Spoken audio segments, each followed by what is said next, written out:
दास्ताने भारत में आज किस तरह एक इंडियन पाकिस्तानी आर्मी में मेजर के रैंक तक पहुंचा। 2 साल तक उन्होंने पाकिस्तान के नक्शों को रटा। उनका निशाना था पाकिस्तान आर्मी। उन्होंने पाकिस्तानी फौज की हर हरकत पर नजर रखी।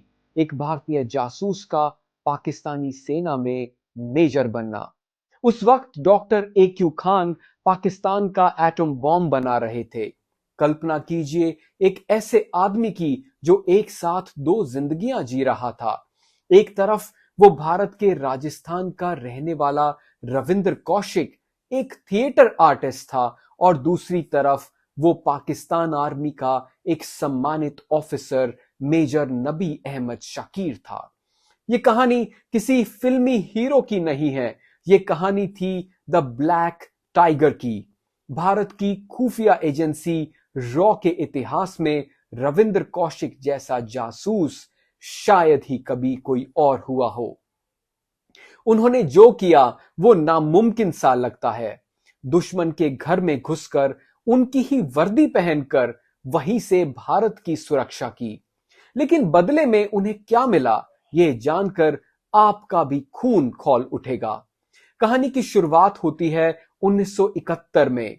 भारत ने पाकिस्तान को युद्ध में बुरी तरह से हरा दिया था और बांग्लादेश का जन्म हुआ था।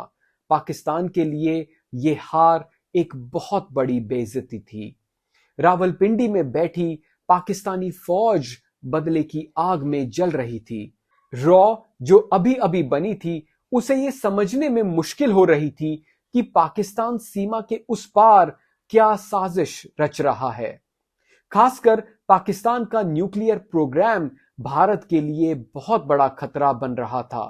भारतीय इंटेलिजेंस एजेंसीज को समझ आ गया था कि अगर पाकिस्तान के इरादों को जानना है तो हमें वहां अपना एक आदमी भेजना होगा, एक डीप कवर एजेंट।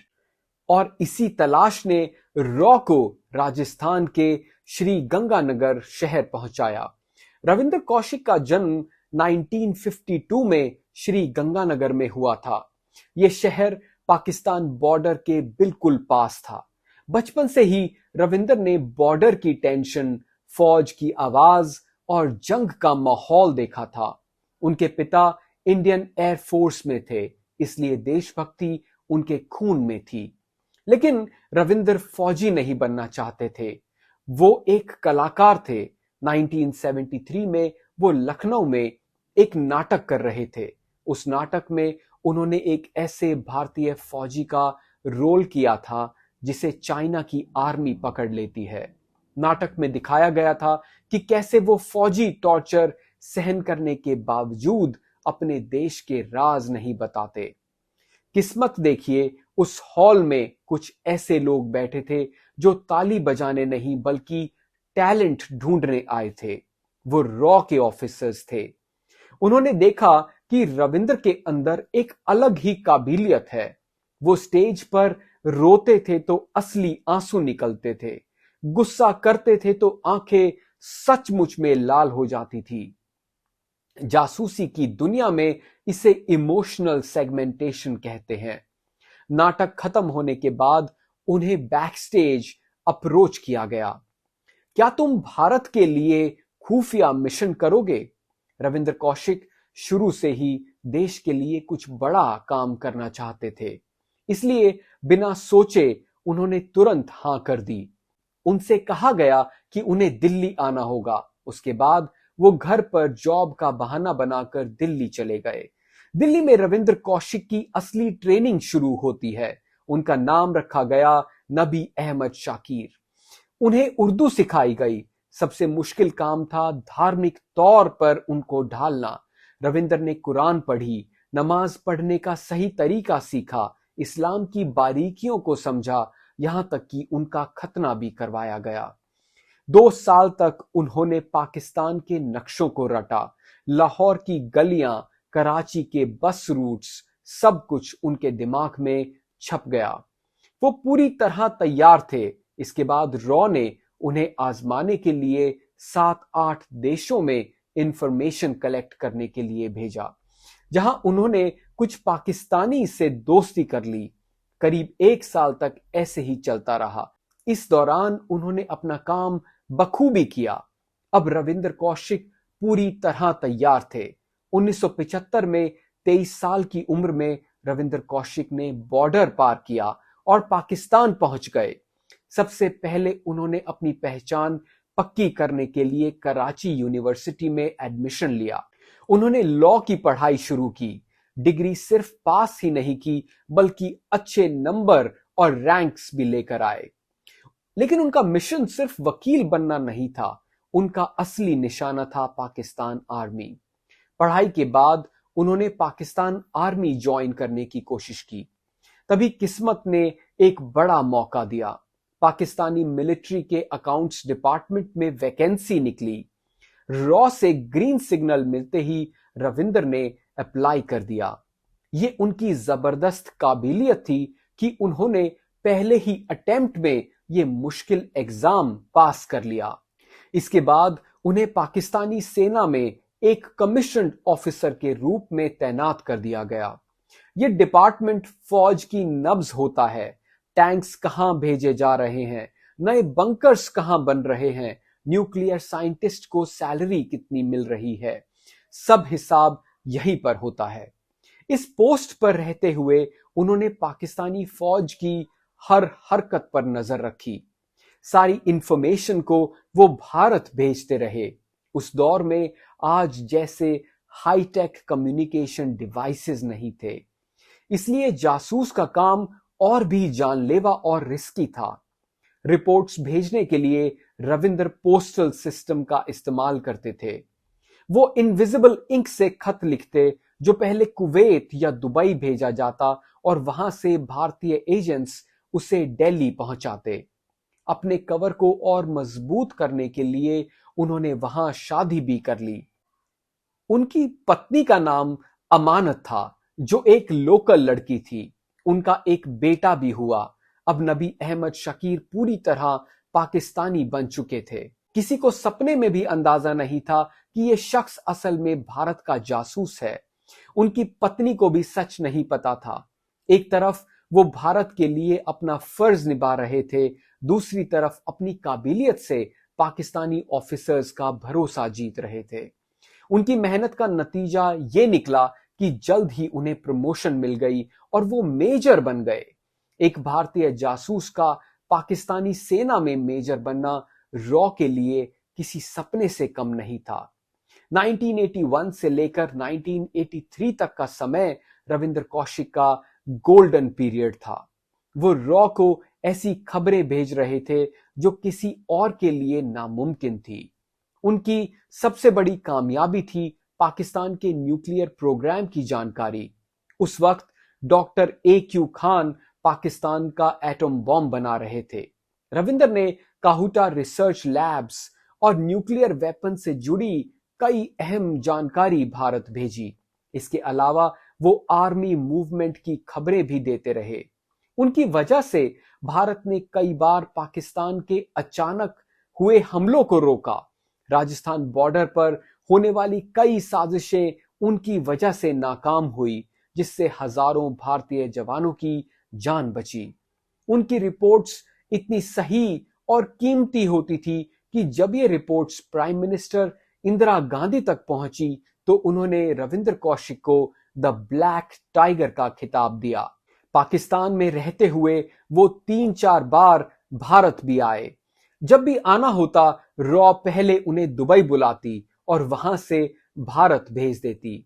अपने माता पिता को उन्होंने बता रखा था कि वो दुबई में काम करते हैं, ताकि किसी को भी उन पर शक ना हो। वो अक्सर घर वालों को चिट्ठियां भी लिखते रहते थे। इस तरह खतरा उठाते हुए उन्हें पाकिस्तान में 8 साल हो चुके थे। सितंबर 1983 में रॉ को रविंद्र तक एक जरूरी मैसेज पहुंचाना था। इसके लिए उन्होंने एक नया और कम एक्सपीरियंस वाला एजेंट चुना, जिसका नाम था इनायत मसीह। जैसे ही इनायत पाकिस्तान पहुंचा, पाकिस्तानी इंटेलिजेंस एजेंसी ISI की नजर उस पर पड़ गई। इनायत मसीह को पकड़ लिया गया। सियालकोट के इंटरोगेशन सेंटर में उस पर भयानक टॉर्चर हुआ। वो टूट गया और दर्द के मारे बोल पड़ा कि वो एक बड़े एजेंट से मिलने आया है जो पाकिस्तान आर्मी में है। इनायत ने बता दिया कि मेजर नबी अहमद असल में रॉ एजेंट रविंदर कौशिक है। पहले तो पाकिस्तानी ऑफिसर्स ने इस बात पर विश्वास करने से इनकार कर दिया, लेकिन फिर उन्हें याद आया कि नबी का पाकिस्तान में कोई रिश्तेदार नहीं है, जिससे उनका शक और गहरा हो गया। रविंदर एक मेजर थे, इसलिए बिना सबूत उन्हें पकड़ना मुश्किल था, इसलिए उन्हें फंसाने के लिए एक प्लान बनाया गया। इनायत ने रविंदर को मिलने के लिए एक पार्क में बुलाया। रविंदर को किसी साजिश का अंदाजा नहीं था, इसलिए वो वहां चले गए। जैसे ही दोनों बात करने लगे, छुपे हुए पाकिस्तानी सोल्जर्स ने देख लिया कि इनायत सच बोल रहा था। उन्होंने रविंदर को चारों तरफ से घेर कर गिरफ्तार कर लिया। गिरफ्तारी के बाद रविंदर को सियालकोट ले जाया गया। वहां उनके साथ जो हुआ वो सुनकर किसी की भी रूह कांप जाए। 2 साल तक उन्हें लगातार टॉर्चर किया गया। टॉर्चर इतना भयानक था कि उन्हें लगने लगा कि इससे अच्छा तो उन्हें मौत आ जाती। आईएसआई जानना चाहती थी कि उन्होंने क्या-क्या जानकारी लिखी है और उनके नेटवर्क में कौन-कौन है। उन्हें ऑफर दिया गया कि अगर वो भारतीय फौज के सीक्रेट्स बता देंगे तो उन्हें छोड़ दिया जाएगा, लेकिन रविंदर कौशिक नहीं टूटे। उन्होंने सारे राज अपने सीने में ही दफनाए रखे। 1985 में पाकिस्तानी अदालत ने उन्हें मौत की सजा सुनाई। बाद में सुप्रीम कोर्ट ने इसे उम्र कैद में बदल दिया। मौत टल गई, लेकिन जो जिंदगी मिली वो मौत से भी बदतर थी। अगले 16 साल तक रविंदर कौशिक पाकिस्तान की अलग अलग जेलों में रहे। जेल के हालात बेहद खराब थे। छोटी सी कोठरी, खराब खाना और बीमारी। उन्हें टीबी और दिल की बीमारी हो गई। सबसे ज्यादा दर्द उन्हें इस बात का था कि जिस देश के लिए उन्होंने अपनी जवानी कुर्बान कर दी, वही देश अब उन्हें पहचानने से भी इनकार कर रहा था। जब कोई जासूस पकड़ा जाता है तो सरकार कह देती है, हम इस आदमी को नहीं जानते। भारत सरकार ने भी वही किया। रविंदर कौशिक को आधिकारिक तौर पर अपना मानने से इनकार कर दिया गया, लेकिन रविंदर ने हिम्मत नहीं हारी। उन्होंने चुपके से घर वालों को चिट्ठियां लिखी। तब उनके परिवार को पहली बार पता चला कि वो दुबई में जॉब नहीं कर रहे थे, बल्कि पाकिस्तान में जासूस थे। इन चिट्ठियों में एक टूटे दिल का दर्द था। एक चिट्ठी में उन्होंने लिखा, क्या भारत जैसे बड़े देश के लिए कुर्बान होने वालों को यही मिलता है? उनके परिवार ने सरकार से बहुत मदद मांगी, लेकिन कोई फायदा नहीं हुआ। रविंदर 18 साल तक जेल में सड़ते रहे। एक और चिट्ठी में उन्होंने लिखा, अगर मैं अमेरिकन होता तो 3 दिन में छूट जाता। अमेरिका या इजराइल अपने एजेंट्स को बचाने के लिए जमीन आसमान एक कर देते हैं। आखिरकार जेल के पीछे एक गंदे से कब्रिस्तान में उन्हें दफन कर दिया गया। आज शायद वहां कोई निशान भी नहीं होगा कि वहां भारत का सबसे बड़ा जासूस सो रहा है। पीछे रह गया उनका परिवार। जयपुर में उनके पिता अपने बेटे के इंतजार में ही गुजर गए। उनकी मां आखिरी सांस तक लड़ती रही।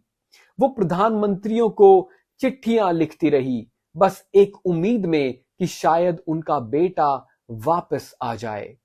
वो भी अपने बेटे से मिले बिना ही दुनिया को छोड़कर चली गई।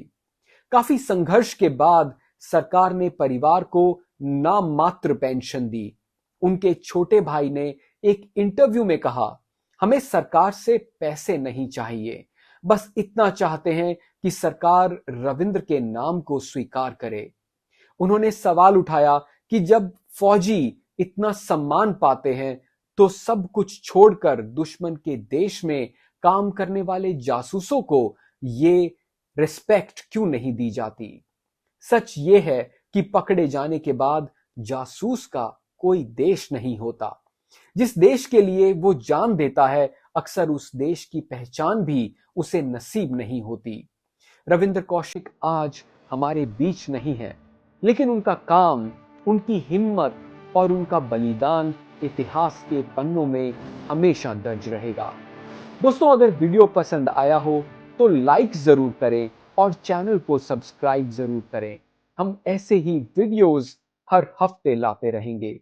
नमस्कार, मनोज शर्मा, दास्तान-ए-भारत।